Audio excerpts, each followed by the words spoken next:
Greetings. This is the Getto Free Press. I'm George Boston Ryans, and of course I am live.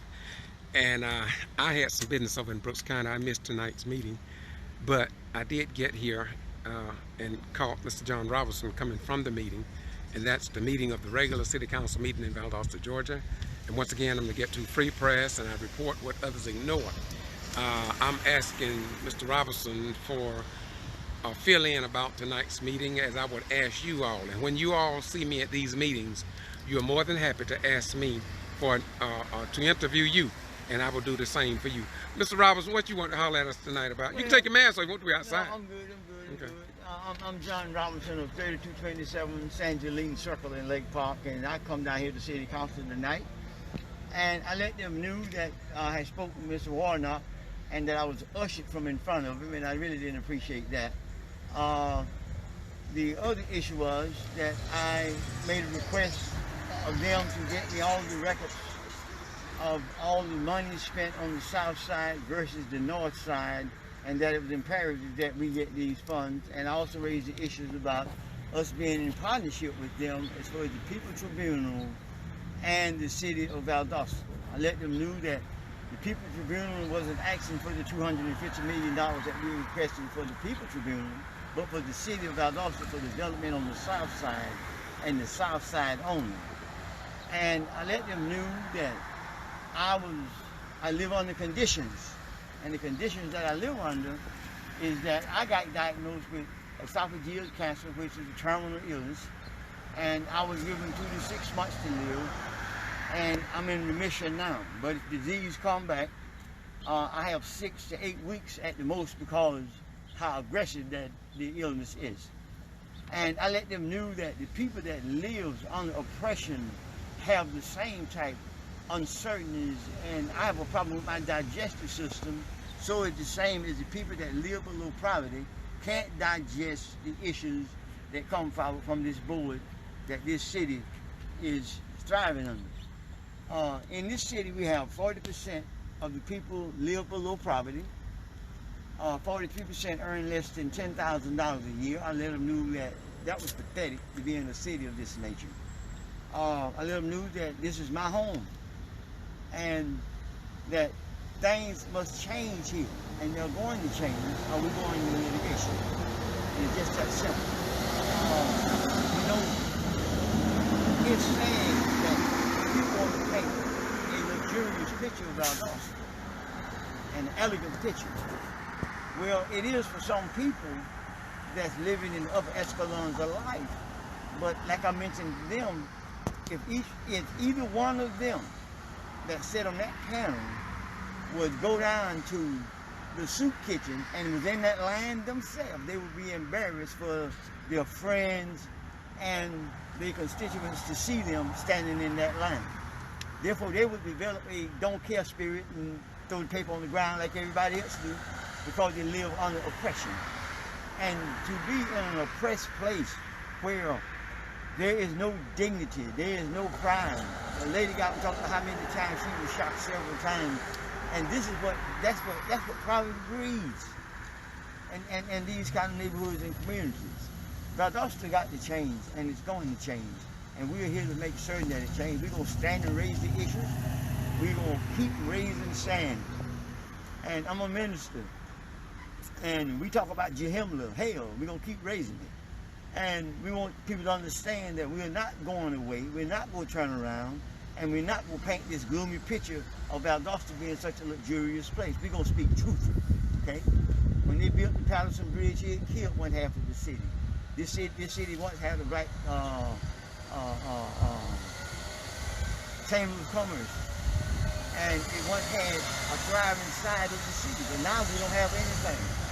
And people got to face those facts. And the fact is that we're going to face reality. That's basically what I informed them on tonight. And hopefully that we can get some changes and that people can come together and want to do something. It's imperative that we do.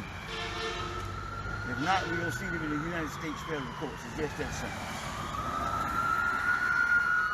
That's it, Doc. Let me ask you a question.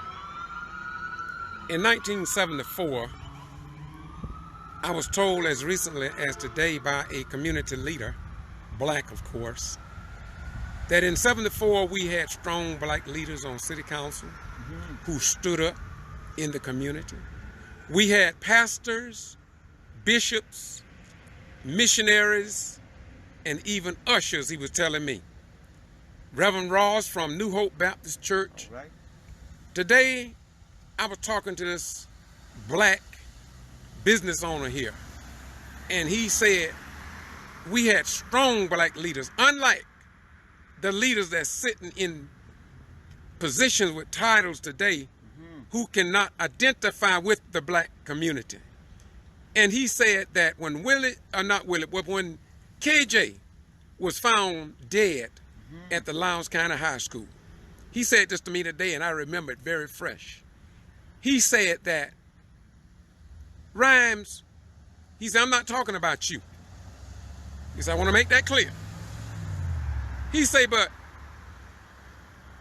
these other people that live in Valdosta who didn't say nothing when the sheriff, the then sheriff, said that there was no foul play in that young man's death, and that no black leader was outraged by that child's demise at Lowndes County High School. Wow. And he asked me, Rhymes, what do you think is wrong with the black preachers of the gospel of Jesus Christ? He said, what's wrong with the Jews and Muslims and others here in Valdosta and Lowndes County? They know that there was something wrong in the death of Kendrick Johnson, but nobody is saying anything. And he asked me, Rhymes, with all due respect, what do you say to the black leaders here in Valdosta who did not support that family in seeking justice for their family? That's the question he asked me. I'm going to address it in a video later, but I want you to tell me what you think before we close this out. Well, all I can say is come out of hiding. Okay? That's all I can say is come out of hiding and face the facts and reality, because truth is the light. In 1923, they dragged Sidney Johnson up and down Patterson Street, and that echoed the sentiment down through a lifetime. My grandfather did never tell me why he would tell me the reason that he would say unto me, these white folks here would kill you. And he was 23 years of age. He was born in 1900, and in 1923, that made him 23 years of age. And that was the year that Mary Turner died. That was the year they dragged Sidney Johnson up and down the street. And that left a dark scar that he passed down through time here. And people is still got this fear, okay? And act like as if they want me or you to stand up and say something, but they won't dare stand up and raise the issue. And that's the major problem here. They need to come out of hiding, dog, and face the truth and the facts of reality. The fact of it is that no one don't want to call it for what it really is. And it is a black and white thing here in Lowndes County, and they don't want to face that. They want to sugarcoat it and make it seem as if it's not what it is, because here, what you have here is a power structure that's all white. And on the top of escalons of the top side, not on the bottom side, but down below, they appoint blacks in high positions, but they are not on the top side that controls this city, okay? So we are proposing to join the city as a partnership so that we can have a viewpoint and have a voice, because we've been excluded 100%. There's no doubt about it, and we're going to stand to raise the issue. I care less who hear it, I care less who understand it, I care less about who accepts it, because we are going to raise the issue. I raised the issue down in South Florida in a litigation that lasted 12 years. Manuel Noriega was in the basement doing a trial about George, was named George Hoveler, in the United States federal courts. And we're going to take this city to the federal courts if they don't join in with us in partnership and see if we can get something done. And I am not playing about that. I mean that from the bottom of my heart. I'm not going to give up. Do you think they're taking you serious on what you present? Well, you've been presenting this for many years, have you not? Yeah, but I don't care if they take it serious or not. What's going to happen is going to happen. It's going to unfold, Doc. And you've already said you do have the attorney. I got the attorney out of Atlanta, the same one that took the headquarters from the clans. I have them. We're not kidding around about it, Doc. Now, they can sit back and think it's a joke if they want. They got to produce, they got to do nights for the nights for all the records for the past decade of all of the work that's been did on the south side versus the work that's been on the north side. Our money spent about us. We don't know where that money went. Mr. Robinson, while you're at it, you, I, and the other contractor asked a question, and his wife was there, and I made a formal request to the city manager of Valdosta by the name of Mark Barber. And I asked him to give me, since he's told us that they've done a lot of work on the south side and it's been documented, he promised me at that meeting that he would provide that information to me. I have not received it. You telling me that you want that information too? We want that information, we want it now. There's not no question about it. We're not playing a game.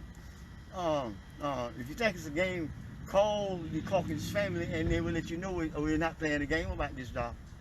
We're not playing a game about this. We want some justice and equality. We own 3 businesses, and we own a welding company here. We got a architectural firm, and we got an engineering firm. So we are people that believe in progression and don't believe that you or no one else out there, black or white, got a right to stop us and us perceiving the way we're trying to, and the goals we're trying to accomplish. Because we believe in putting in the hard work and the sweat of our eyebrow to get what we want to get, and we're not going to take down. We're not going to be no yes man. We're not going to be no Uncle Tom. We're not going to be no Aunt James. We're going to stand on the issue and face the facts of reality. Bishop, my beautiful brother, I'm going to close on this. I thank you for these words, and I'm focusing on the cross of Jesus Christ. As a minister, do you believe that you are taking on the work of Jesus as you speak up for economic prosperity of the black man, woman, and their children here in Valdosta, Lowndes County, the state of Georgia, and the United States of America? Well, what I believe, I don't believe I never will be able to feel the shoes that man feels.